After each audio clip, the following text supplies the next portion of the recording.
ഓം നമോ നാരായണായ. ഓം നമോ നാരായണായ. ഓം നമോ നാരായണായ. ഓം നമോ നാരായണായ. ഓം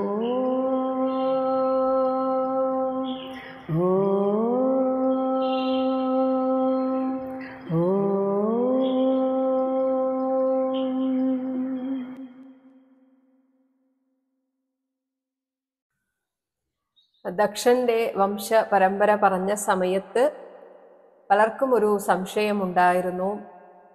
ദക്ഷയാഗം നടത്തിയ ആ ദക്ഷന്റെ മക്കളെ കുറിച്ച് പറഞ്ഞതും ഈ ദക്ഷന്റെ മക്കളെ കുറിച്ച് പറഞ്ഞതുമൊക്കെ പലതും ഒരേപോലെയാണ്, എന്നാൽ ചിലതിൽ വ്യത്യാസമുണ്ട്. ഇതിലേതാണ് ശരി, ഏത് ദക്ഷനാണ്, ഏത് കാലത്തെയാണ് എന്നൊക്കെ സത്യത്തിൽ ഈ സംശയം പറഞ്ഞുകൊണ്ടിരിക്കുമ്പോൾ എനിക്കും ഉണ്ടായി. അപ്പോൾ എനിക്ക് ഗുരുസ്ഥാനത്ത് ഭഗവാൻ തന്നെയാണ്.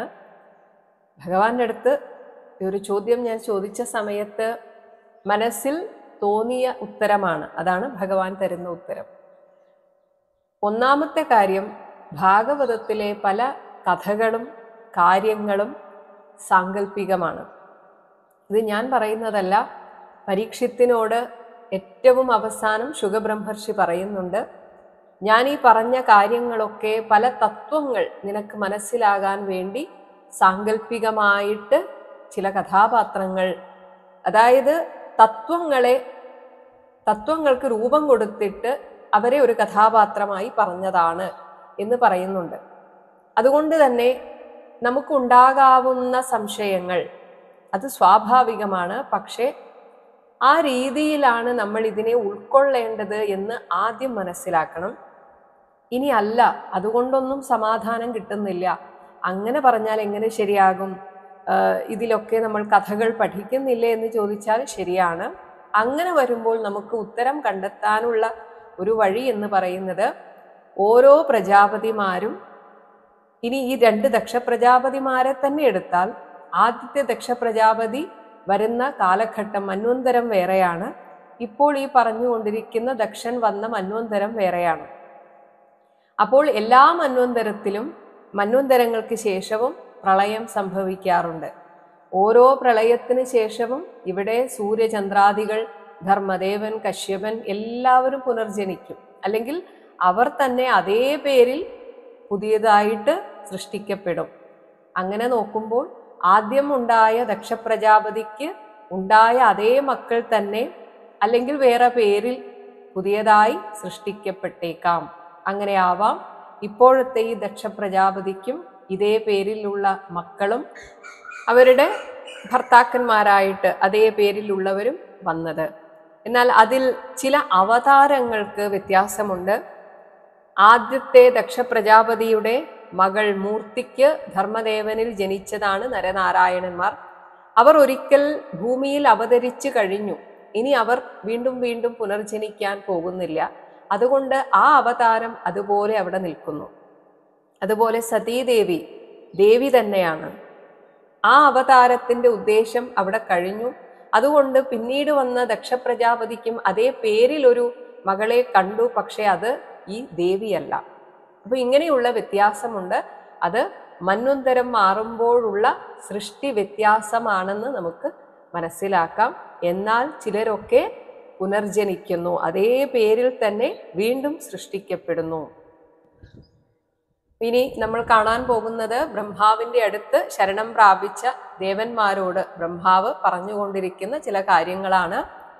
22ാമത്തെ ശ്ലോകം.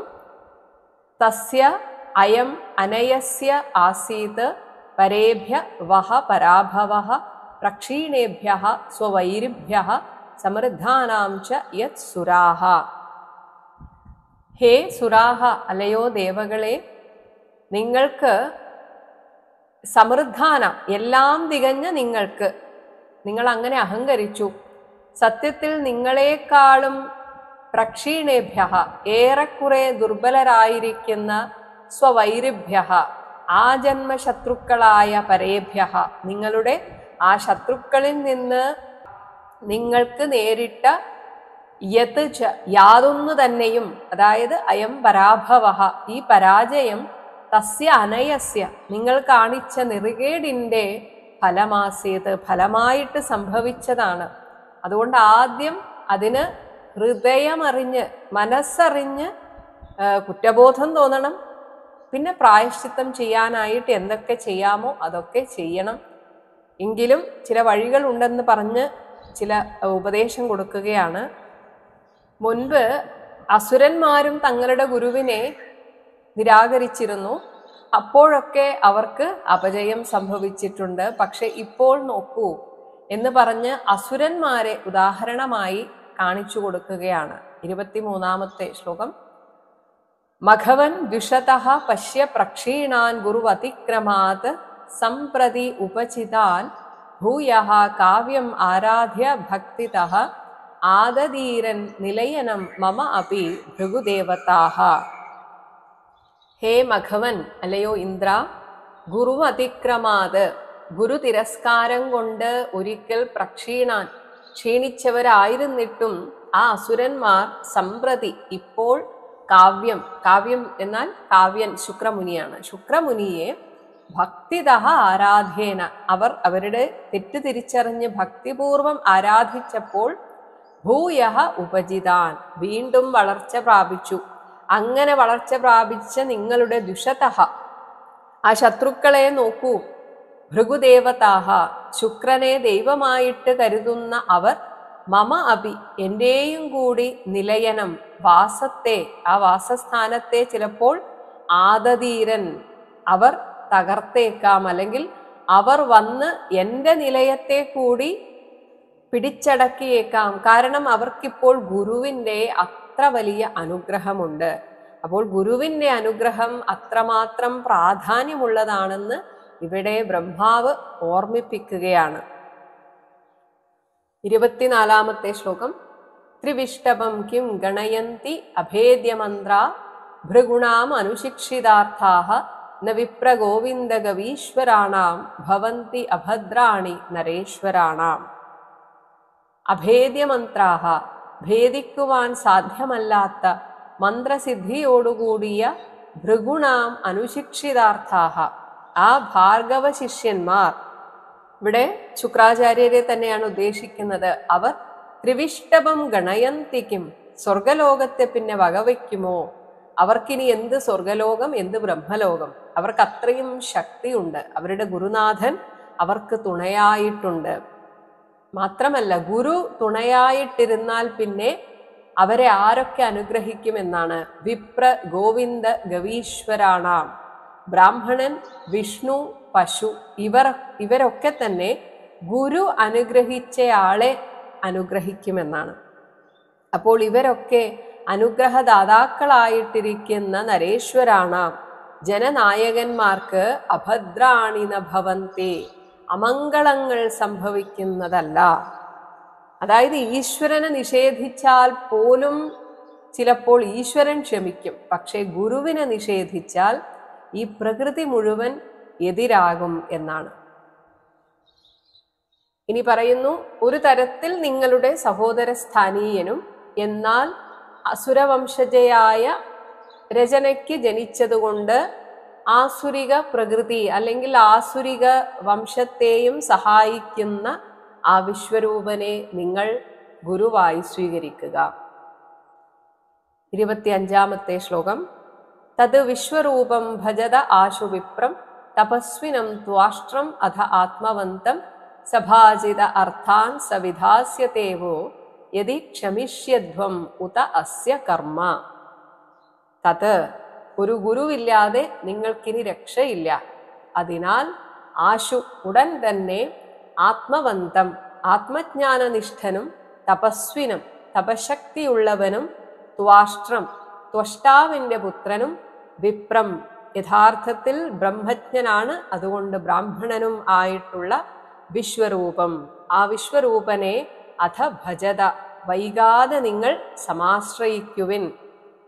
എന്നാൽ അസ്യ ഈ വിശ്വരൂപന്റെ അമ്മ ദൈത്യസ്ത്രീ ആയതുകൊണ്ട് അവൻ അസുരപക്ഷപാതപരമായ പ്രവൃത്തിയും ചെയ്തേക്കാം. പക്ഷേ ആ കർമ്മ ഉത ഇനി അവിടെയും പോയി അനാവശ്യമായ കാര്യങ്ങളിൽ ഇടപെട്ട് കൂടുതൽ പ്രശ്നങ്ങൾ ഉണ്ടാക്കരുത്. അതാണ് മുൻകൂട്ടി പറഞ്ഞു വെക്കുകയാണ്.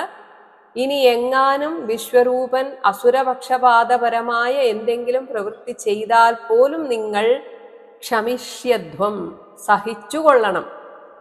ചില സമയത്ത് നമ്മുടെ നിവൃത്തികേട് വന്നു കഴിഞ്ഞാൽ ആ സമയത്തെങ്കിലും നമ്മുടെ എടുത്തുചാട്ടമൊക്കെ ഒന്ന് കുറച്ചേക്കണം. എല്ലായിടത്തും എടുത്തുചാട്ടം നല്ലതല്ല, അല്ലെങ്കിലും എടുത്തുചാട്ടം നല്ലതല്ല. എപ്പോഴും വിവേകപൂർവം മാത്രമേ പ്രവർത്തിക്കാവുള്ളൂ. നമുക്ക് സഹിക്കാൻ പറ്റാത്ത എന്തെങ്കിലും ഒരു പ്രവൃത്തി വന്നാൽ പോലും, ആരുടെയെങ്കിലും ഭാഗത്ത് നിന്ന് വന്നാൽ പോലും എടുത്തു ചാടി അതിന് പ്രതികരിച്ച് കുളമാക്കുകയല്ല വേണ്ടത്. സാവകാശം ചിന്തിച്ച് ബുദ്ധിപൂർവം തന്ത്രപൂർവം ആ സാഹചര്യത്തെ നമ്മൾ കൈകാര്യം ചെയ്യണം. അതിനും വേണം ഒരു വിവേകം. അതുകൊണ്ട് ഇവിടെ ബ്രഹ്മാവ് മുൻകൂറായിട്ട് പറയുകയാണ്. ഈ ദേവന്മാരുടെയൊക്കെ, പ്രത്യേകിച്ച് ദേവേന്ദ്രന്റെ സ്വഭാവം അറിയാവുന്നത് കൊണ്ട് പറയുകയാണ്, നിങ്ങൾക്കിപ്പോൾ ഒരു ഗുരു അത്ര അത്യാവശ്യമാണ്. പക്ഷേ വിശ്വരൂപന്റെ അമ്മ ദൈത്യസ്ത്രീ ആയതുകൊണ്ട് വിശ്വരൂപന് ഈ ലോകത്തിലുള്ള എല്ലാവരും ഒരുപോലെയാണ്, അങ്ങനെയും എടുക്കാം. വിശ്വരൂപം ആ വാക്ക് പോലെ തന്നെ, വിശ്വം തന്നെയാണ് ഗുരു എന്ന രീതിയിൽ ചിന്തിക്കുന്ന ഒരാൾക്ക് ദേവന്മാർ വേറെ അസുരന്മാർ വേറെ എന്ന ചിന്തയില്ല. അതുകൊണ്ട് അവൻ എന്ത് ചെയ്താലും, വിശ്വരൂപൻ എങ്ങനെ പ്രവർത്തിച്ചാലും നിങ്ങൾ ക്ഷമിച്ചു കൊള്ളണം. നിങ്ങളുടെ കാര്യം നടക്കുക എന്നതാണ് ഇവിടെ പ്രധാനം. യതി, അങ്ങനെ ചെയ്യുകയാണെങ്കിൽ സഭാജിതഃ, പൂജിതനായ സഹ, അവൻ വഹ അർത്ഥാൻ, നിങ്ങളുടെ കാര്യത്തെ വിധാസ്യതേ, നേടിത്തരുന്നതാണ്. ശ്രീ ശുക ഉവാച 26-ാമത്തെ ശ്ലോകം. തേ ഏവം ഉദിതാ രാജൻ ബ്രഹ്മണാ വിഗതജ്വരാഃ ഋഷിം ത്വാശ്രം ഉപവ്രജ്യ പരിഷജ്യ ഇദം അബ്രുവൻ.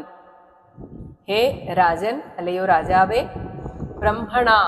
ബ്രഹ്മാവിനാൽ ഏവം ഉദിതാഃ തേ, ഇപ്രകാരം ഉപദേശിക്കപ്പെട്ട അവർ, ദേവന്മാർ, വിഗതജ്വരാഃ, ഇവിടെ ജ്വരം എന്നതുകൊണ്ട് മനസ്സിന്റെ ഒരു വിഷമം, അതൊക്കെ വിഗതം, ഇല്ലാതായി തീർന്നു.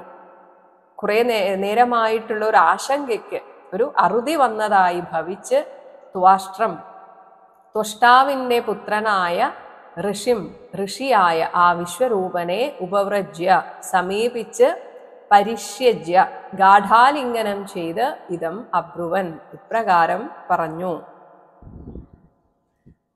ദേവാഹ ഊചുഹു, വിശ്വരൂപന്റെ അടുത്ത് എത്തിയ ദേവന്മാർ ഇപ്രകാരം പറയുന്നു. 27-ാമത്തെ ശ്ലോകം.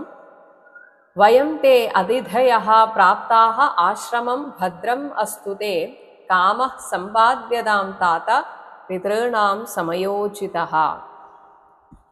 വയം തേ ആശ്രമം, ഞങ്ങൾ നിന്റെ ആശ്രമത്തിലേക്ക് അതിഥയഃ പ്രാപ്താഃ, അതിഥികളായിട്ട് വന്നിരിക്കുന്നു. തേ ഭദ്രം അസ്തു, നിനക്ക് മംഗളമുണ്ടാകട്ടെ. ഇവിടെ വിശ്വരൂപനെ അവരുടെ മകന്റെ സ്ഥാനത്ത് കാണുകയാണ്. അതുകൊണ്ട് താതാ, ഏ കുഞ്ഞേ എന്ന് വിളിക്കുന്നു. ഞങ്ങളിപ്പോൾ നിന്റെ മുതിർന്നവരുടെ, ഒരു പിതൃക്കളുടെ, കാരണവന്മാരുടെ സ്ഥാനത്താണ്. അതുകൊണ്ട് ഒരു പ്രമാണമുണ്ടല്ലോ, പിതൃണാം സമയോചിതഃ കാമഃ, കാരണവന്മാരുടെ കാലോചിതമായ ആഗ്രഹത്തെ സമ്പാദ്യത, നിറവേറ്റപ്പെടണം എന്നാണല്ലോ. അപ്പോൾ ചില കാരണങ്ങളാൽ ഒരു പ്രത്യേക സാഹചര്യത്തിൽ അകപ്പെട്ട ഞങ്ങൾ നിന്റെ സഹായം തേടി വന്നിരിക്കുകയാണ്. ഇപ്പോൾ ഞങ്ങൾ നിന്റെ അതിഥികളാണ്. അപ്പോൾ ആ ഒരു പരിഗണന ഞങ്ങൾക്ക് തരണം എന്നാണ് ഇവിടെ ഉദ്ദേശം. 28-ാമത്തെ ശ്ലോകം. പുത്രാണാം ഹി പരോധർമ്മ പിതൃശുശ്രൂഷണം സതാം അപി പുത്രവതാം ബ്രഹ്മൻ കിമുത ബ്രഹ്മചാരിണാം. പിതൃശുശ്രൂഷണം, തങ്ങളുടെ പിതൃസ്ഥാനത്തുള്ളവർക്കും അല്ലാതെ പിതൃക്കന്മാർക്കും വേണ്ടി സേവനം അനുഷ്ഠിക്കുക എന്നത് സതാം പുത്രാണാം, സത്സ്വഭാവമുള്ള പുത്രന്മാരുടെ എല്ലാം പരഹധർമ്മ ഹി, അതിപ്രധാനമായ ധർമ്മമാണല്ലോ. ഹേ ബ്രഹ്മൻ, അല്ലയോ ബ്രഹ്മജ്ഞ. പുത്രവതാം അപി, കുടുംബികളായി കഴിഞ്ഞ പുത്രന്മാരുടെ കൂടി മുറയാണ് ഇത്. അതായത് സാധാരണ ഗൃഹസ്ഥരായിട്ടുള്ളവർ പോലും ഇത് ഭംഗിയായി നിറവേറ്റണം എന്നാണ്. അപ്പോൾ പിന്നെ ബ്രഹ്മചാരിണാം കിമുത, ഒരു ബ്രഹ്മചാരിയായിരിക്കുന്ന അങ്ങ് അത് ചെയ്യണമെന്ന് പിന്നെ പ്രത്യേകിച്ച് പറയേണ്ടതുണ്ടോ? അങ്ങ് ചെയ്യുമെന്നറിയാം, എങ്കിലും ഞാനൊന്ന് ഓർമ്മിപ്പിച്ചെന്നേ ഉള്ളൂ എന്ന് ദേവേന്ദ്രൻ വളരെ വിനയത്തോടുകൂടെ സംസാരിക്കുകയാണ്. കാര്യം കാണണമല്ലോ. ഇനി ദേവേന്ദ്രനിലൂടെ ചില ലോകമര്യാദകൾ നമ്മെ പരിചയപ്പെടുത്തുകയാണ്. അല്ലെങ്കിൽ ആർക്കൊക്കെ തുല്യരാണ്. 29-30 ശ്ലോകങ്ങൾ. ആചാര്യോ ബ്രഹ്മണോ മൂർത്തി പിതാമൂർത്തി പ്രജാപതേഃ ഭ്രാതാ മരുത്പതേഃ മൂർത്തി മാതാ സാക്ഷാത് ക്ഷിതേഃ തനുഃ. 30 ദയായാ ഭഗിനീ മൂർത്തി ധർമ്മസ്യ ആത്മാ അതിഥിഃ സ്വയം അഗ്നേഃ അഭ്യാഗതോ മൂർത്തി സർവഭൂതാനി ച ആത്മനഃ. ആചാര്യഃ, നമ്മെ എന്തെങ്കിലും പഠിപ്പിച്ചു തരുന്ന ഒരു ആചാര്യൻ. ബ്രഹ്മണഃ മൂർത്തിഃ, വേദത്തിന്റെ സ്വരൂപമാണ്. നമ്മുടെയൊക്കെ അച്ഛൻ പിതാ എന്ന് പറയുന്നത് പ്രജാപതേഃ മൂർത്തിഃ, ബ്രഹ്മദേവന്റെ സ്വരൂപമാണ്. ഭ്രാത, സഹോദരങ്ങൾ അല്ലെങ്കിൽ സഹോദരൻ. മരുത്പതേഃ മൂർത്തിഃ, ദേവേന്ദ്രന്റെ സ്വരൂപമാണ്. മാതാ, അമ്മ എന്നത് ക്ഷിതേഃ സാക്ഷാത് തനുഃ, ഭൂമിദേവിയുടെ പ്രത്യക്ഷ രൂപമാകുന്നു. ഭഗിനി, സഹോദരി എന്ന് പറയുന്നത് ദയായാഹ മൂർത്തിഃ, ദയയുടെ മൂർത്തിമത് ഭാവമാണ്. അതിഥിഃ, വിരുന്നു വരുന്നവർ. അതായത് പ്രത്യേകിച്ച് തിഥി നോക്കാതെ മുൻകൂട്ടി പറയാതെ വരുന്നവരാണ് ശരിയായ അതിഥികൾ. അവർ ധർമ്മസ്യ സ്വയം ആത്മാ, ധർമ്മദേവന്റെ തനിസ്വരൂപമാകുന്നു. ഇനി അഭ്യാഗതഃ, പരിചിതനല്ലെങ്കിലും സ്വഗൃഹത്തിൽ വന്ന് കയറിയവൻ. അഗ്നേഃ മൂർത്തിഃ, അഗ്നിഭഗവാന്റെ സ്വരൂപമാണ്. സർവഭൂതാനി, സകല ജീവജാലങ്ങളും. ആത്മനഃ ച, പരമാത്മാവായ ശ്രീഹരിയുടെ രൂപങ്ങളും ആകുന്നു. ഇത് ദേവേന്ദ്രനിലൂടെ പറയിച്ചതാണ്. അല്ലാതെ ഈ സമയത്ത് ദേവേന്ദ്രൻ ഇങ്ങനെയൊക്കെ പറയും എന്ന് കരുതാൻ പറ്റില്ല. അപ്പോൾ രാമായണത്തിൽ എങ്ങനെയാണോ തുഞ്ചത്ത് രാമാനുജൻ എഴുത്തച്ഛൻ ഓരോരോ രാക്ഷസീയ സ്വഭാവമുള്ളവരിലൂടെ പോലും രാമനാമം ചൊല്ലിച്ച് രാമനെ സ്തുതിച്ചത്, ഇതേപോലെ തന്നെയാണ് ഭാഗവതവും. ഓരോ കഥാപാത്രങ്ങളിലൂടെ നമുക്ക് വേണ്ട, ഇത് വായിക്കുന്ന ഭാവിയിൽ വായിക്കാൻ പോകുന്ന ആളുകൾക്ക് വേണ്ട ഉപദേശങ്ങളും തരികയാണ്. ഇങ്ങനെയൊക്കെ ആയതിനാൽ ഞങ്ങളുടെ സങ്കടം തീർത്തു തരണമെന്ന് വിശ്വരൂപനോട് പറയുകയാണ്. 31-ാമത്തെ ശ്ലോകം. തസ്മാത് പിതॄണാം ആർത്താനാം ആർത്തിം പരപരാഭവം തപസാ അപനയൻ താത സന്ദേശം കർത്തും അർഹസി. തസ്മാത്, അതുകൊണ്ട് ഹേ താത, കുഞ്ഞെ, ആർത്താനാം, ദുഃഖിതരായിരിക്കുന്ന പിതॄണാം, നിന്റെ പിതൃസ്ഥാനീയരായ ഞങ്ങൾക്ക് പരന്മാരിൽ നിന്ന്, ശത്രുക്കളിൽ നിന്ന് നേരിട്ട പരാഭവം, അവമതിയുടെ രൂപത്തിലുള്ള ഞങ്ങളുടെ ആർത്തിം, ദുഃഖത്തെ നീ നേടിയ തപസ്സാ, തപോബലത്താൽ അപനയൻ, നീക്കിക്കളഞ്ഞ്, സന്ദേശം, ഞങ്ങളുടെ നിവേദനം, അത് കർത്തും, അത് സാധ്യമാക്കി തരുവാൻ അർഹസി, നീ ഉത്തരവാദിത്തപ്പെട്ടവനാണ്. നീ അത് ഞങ്ങൾക്ക് വേണ്ടി ചെയ്തു തരണം. ഞങ്ങൾ ഇപ്പോൾ അനുഭവിച്ചു കൊണ്ടിരിക്കുന്ന ദുഃഖത്തിന് ഒരറുതി വരുത്താൻ നീ മുൻകൈയെടുക്കണം. ഇനി എന്താണ് ആ നിവേദനം എന്ന് പറയുന്നു. 32-ാമത്തെ ശ്ലോകം. വൃണീമഹേ ത്വ ഉപാധ്യായം ബ്രഹ്മിഷ്ഠം ബ്രാഹ്മണം ഗുരും യഥാ അഞ്ജസാ വിജേഷ്യാമ സപത്നാൻ തവ തേജസാ. ബ്രഹ്മിഷ്ഠം, ബ്രഹ്മജ്ഞാന സമ്പന്നനും അതുകൊണ്ട് തന്നെ ബ്രാഹ്മണനും ആകയാൽ, ഗുരും, ഗുരുസ്ഥാനമുള്ളവനായ ത്വാ, നിന്നെ, ഉപാധ്യായം, ഞങ്ങളുടെ ആചാര്യനായിട്ട്, വൃണീമഹേ, ഞങ്ങൾ വരിക്കുന്നു. യഥാ, യാതൊരു വിധത്തിലായാൽ, തവ തേജസ, നിന്റെ ബുദ്ധിശക്തി കൊണ്ട് ഞങ്ങൾക്ക്, സപത്നാൻ, ഞങ്ങളുടെ ശത്രുക്കളെ, അഞ്ജസ, അനായാസേന, വിജയിഷ്യാമഹ, ഞങ്ങൾ വിജയിക്കുമോ, അതുകൊണ്ട് അങ്ങനെ വിജയിക്കാൻ സാധ്യതയുണ്ട് എന്നതിനാൽ അങ്ങയെ ഞങ്ങളുടെ ആചാര്യനായി സ്വീകരിക്കുന്നു. ഇനി നേരത്തെ സംബോധന ചെയ്തത് തന്നെ കുഞ്ഞെ എന്നാണ്. അതിനർത്ഥം ഇവരൊക്കെ ഈ വിശ്വരൂപനേക്കാളും എത്രയോ മുതിർന്നവരാണ്. അങ്ങനെയുള്ള നിങ്ങൾ എൻ്റെ കാൽ പിടിക്കുന്നതൊക്കെ ഉചിതമാണോ എന്നതിന് ഒരു ഉത്തരമായി പറയുന്നു, ജ്ഞാനം ആർക്കാണോ ഉള്ളത് അവരെ ജ്ഞാനവൃദ്ധന്മാരായി കണക്കാക്കി അവരുടെ അനുഗ്രഹം തേടാം എന്ന് പറയുന്നു. 33-ാമത്തെ ശ്ലോകം. നഗർഹയന്തി ഹി അർത്ഥേഷു യവിഷ്ഠ അംഘ്രി അഭിവാദനം ഛന്ദോഭ്യഃ അന്യത്ര ന ബ്രഹ്മൻ വയഃ ജൈഷ്ഠ്യസ്യ കാരണം. അർത്ഥേഷു നമുക്കൊരാളിൽ നിന്ന് ഒരു പ്രയോജനമുണ്ടെങ്കിൽ അത് ആ ആൾ നമ്മേക്കാളും യവിഷ്ഠം ഇളയവരാണെങ്കിൽ കൂടി അവരുടെ അംഘ്രി അഭിവാദനം, അവരുടെ കാൽ തൊട്ട് വന്ദിച്ച് അവരുടെ അനുഗ്രഹം മേടിക്കുന്നതിനെ ന ഗർഹയന്തി അറിവുള്ളവർ തള്ളിപ്പറയുന്നില്ല.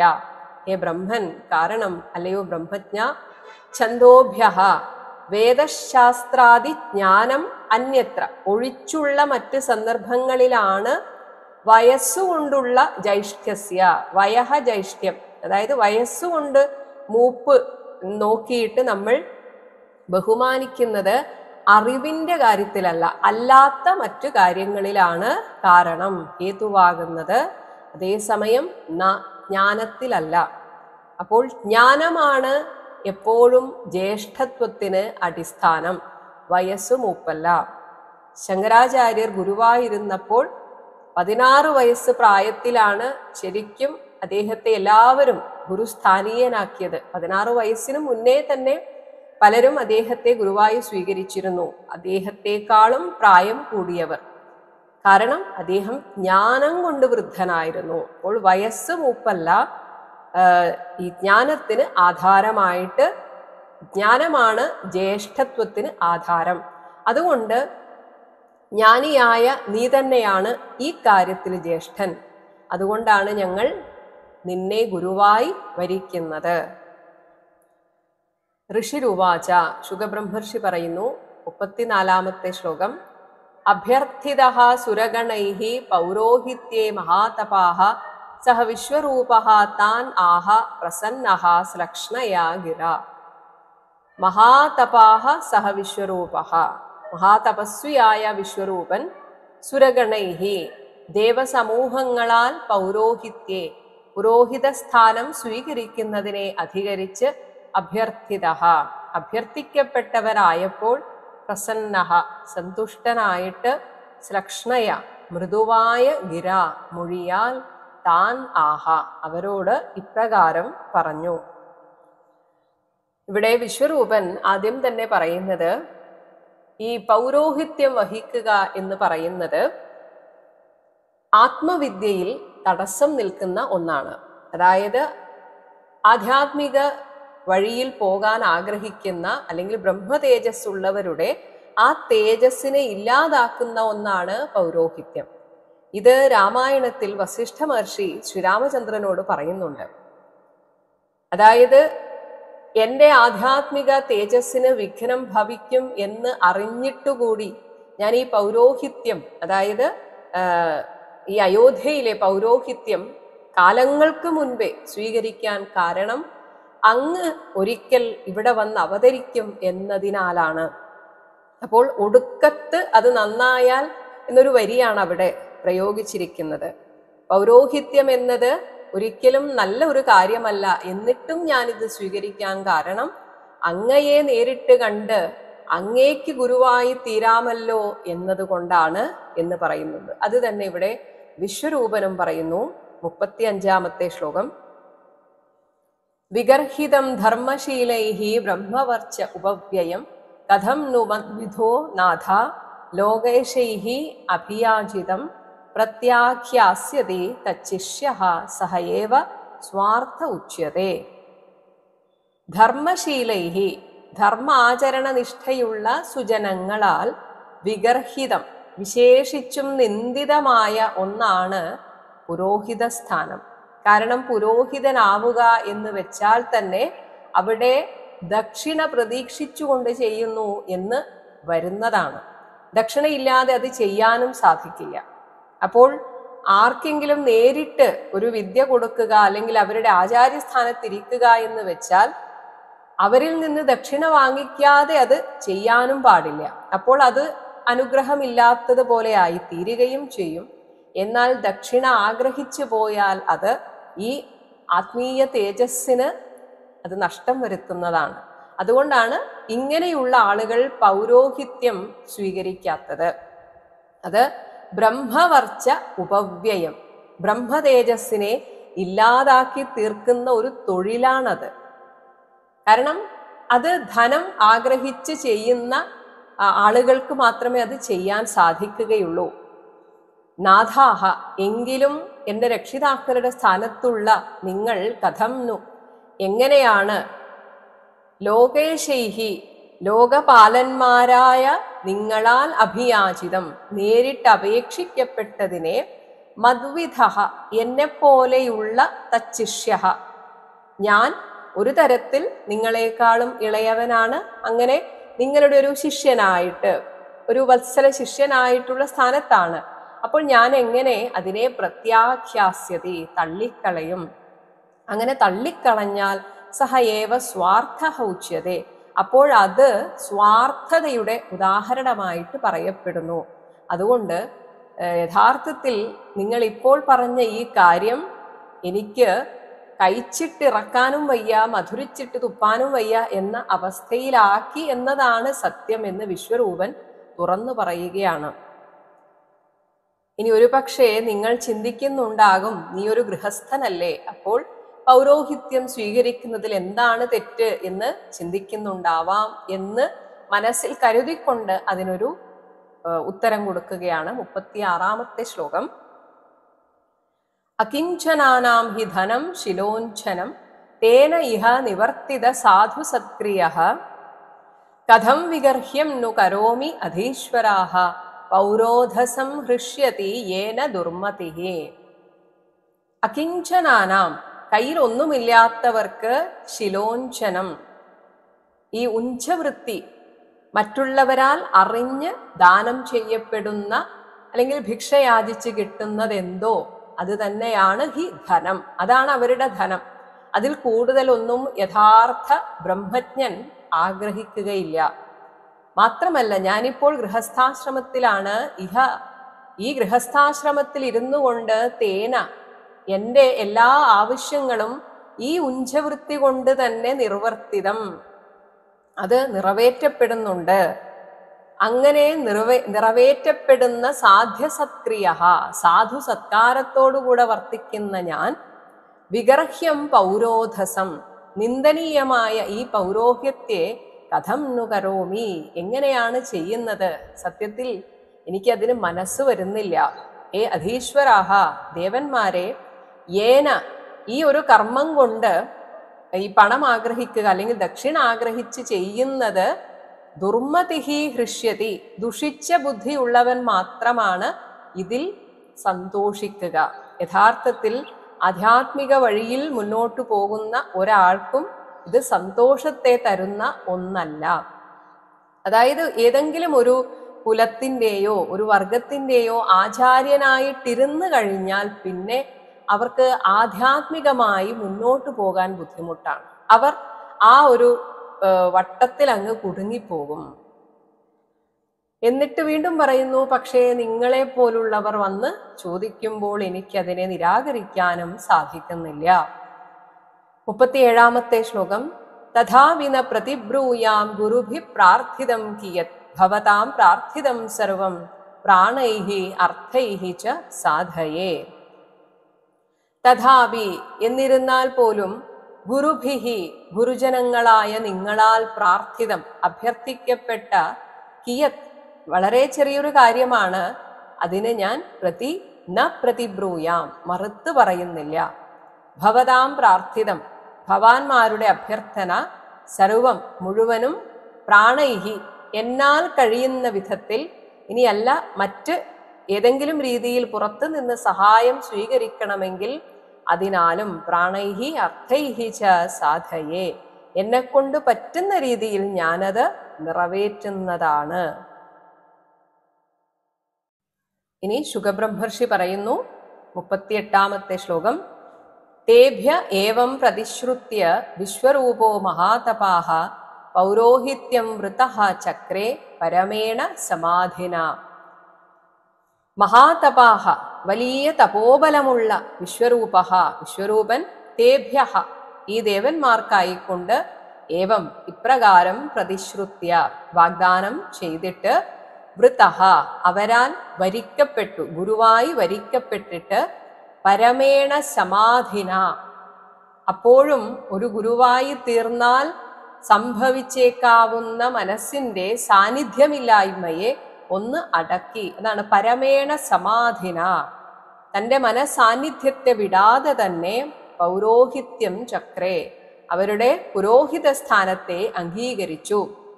കാരണം ഇത് വലിയൊരു പദവി തന്നെയാണ്. അങ്ങനെയൊക്കെ ആഗ്രഹിക്കുന്നവർക്ക് ഇത് വലിയൊരു പദവിയാണ്. അതുകൊണ്ടാണ് ചിലരുടെയെങ്കിലും ഇത്തരത്തിലുള്ള അംഗീകാരം കിട്ടുമ്പോൾ അതുവരെ ആധ്യാത്മിക മേഖലയിൽ തിളങ്ങി അല്ലെങ്കിൽ ആ വഴിയിൽ പോകുന്നവർക്ക് പോലും മനസാന്നിധ്യം നഷ്ടപ്പെടാം, അതിലൊന്ന് അഹങ്കരിച്ചു പോയേക്കാം. അതുകൊണ്ട് അങ്ങനെ ആവാതിരിക്കാൻ അത്യുത്തമമായ മനസാന്നിധ്യത്തോടെയാണ് വിശ്വരൂപൻ ആ പുരോഹിത സ്ഥാനം സ്വീകരിച്ചത്. 39-ാമത്തെ ശ്ലോകം. സുരദ്വിഷാം ശ്രിയം ഗുപ്താം ഔശനസ്യാപി വിദ്യയാ ആഛിദ്യ അദാത് മഹേന്ദ്രായ വൈഷ്ണവ്യാ വിദ്യയാ വിഭുഃ. വിഭുഃ സമർത്ഥനായ വിശ്വരൂപൻ ഔശനസ്യ ശുക്രാചാര്യർ തൻ്റെ ശിഷ്യന്മാരായ അസുരന്മാരെ ഗുപ്തമായ മന്ത്രവിദ്യയാലാണ് അവർക്കൊരു കവചം തീർത്തിട്ട് അവരെ രക്ഷിക്കുന്നത്. അങ്ങനെയുള്ള വിദ്യയാ അപി മന്ത്രവിദ്യയാൽ പോലും ഗുപ്താം സുരക്ഷിതമായ ആ അസുരന്മാരുടെ സുരദ്വിഷാം അസുരന്മാരുടെ ശ്രിയം ഐശ്വര്യത്തെ വൈഷ്ണവ്യാ വിദ്യയാ അദ്ദേഹത്തിന് വിശ്വരൂപന് വശഗതമായ വൈഷ്ണവമായ ഒരു മന്ത്രവിദ്യ കൊണ്ട് ആച്ഛിദ്യ തട്ടിയെടുത്തിട്ട് മഹേന്ദ്രായ അദാത്ത് ദേവേന്ദ്രന് കൊടുത്തു. അപ്പോൾ ശുക്രമഹർഷി ഏതൊരു ഗുപ്തമായ മന്ത്രവിദ്യ കൊണ്ടാണോ അസുരന്മാരെ സംരക്ഷിച്ചു പോന്നത്, ആ ഐശ്വര്യത്തെ പോലും കവർന്നെടുക്കാൻ സാധിക്കുന്ന വൈഷ്ണവമായ മന്ത്രവിദ്യ കൊണ്ടാണ് വിശ്വരൂപൻ ദേവന്മാരെ രക്ഷിച്ചത്. അപ്പോൾ ഇത് പറയുമ്പോൾ തന്നെ അറിയാം, അതാണ് പ്രസിദ്ധമായ അല്ലെങ്കിൽ അത്രയും ശക്തമായ നാരായണ കവചം. 40-ാമത്തെ ശ്ലോകം. യയാഗുപ്തഃ സഹസ്രാക്ഷോ ജിഗ്യേ അസുര ചമൂ വിഭുഃ താം പ്രാഹസ മഹേന്ദ്രായ വിശ്വരൂപ ഉദാരധേഹി.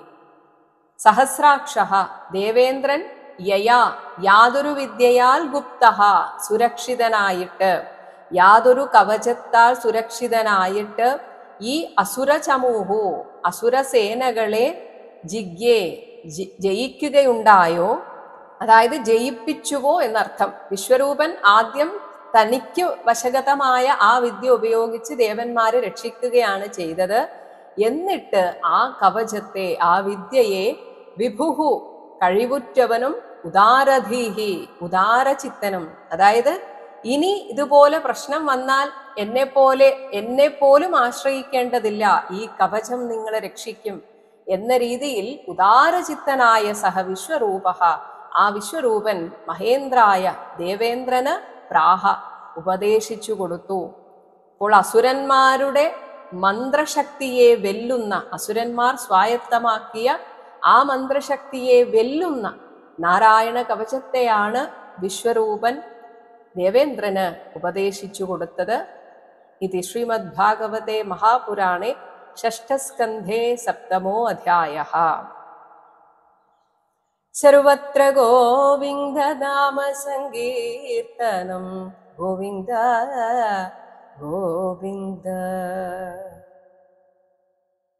ഹരേ രാമ ഹരേ രാമ ഹരേ രാമ രാമ ഹരേ കൃഷ്ണ ഹരേ കൃഷ്ണ കൃഷ്ണ ഹരേ രാമ ഹരേ രാമ ഹരേ രാമ രാമ ഹരേ കൃഷ്ണ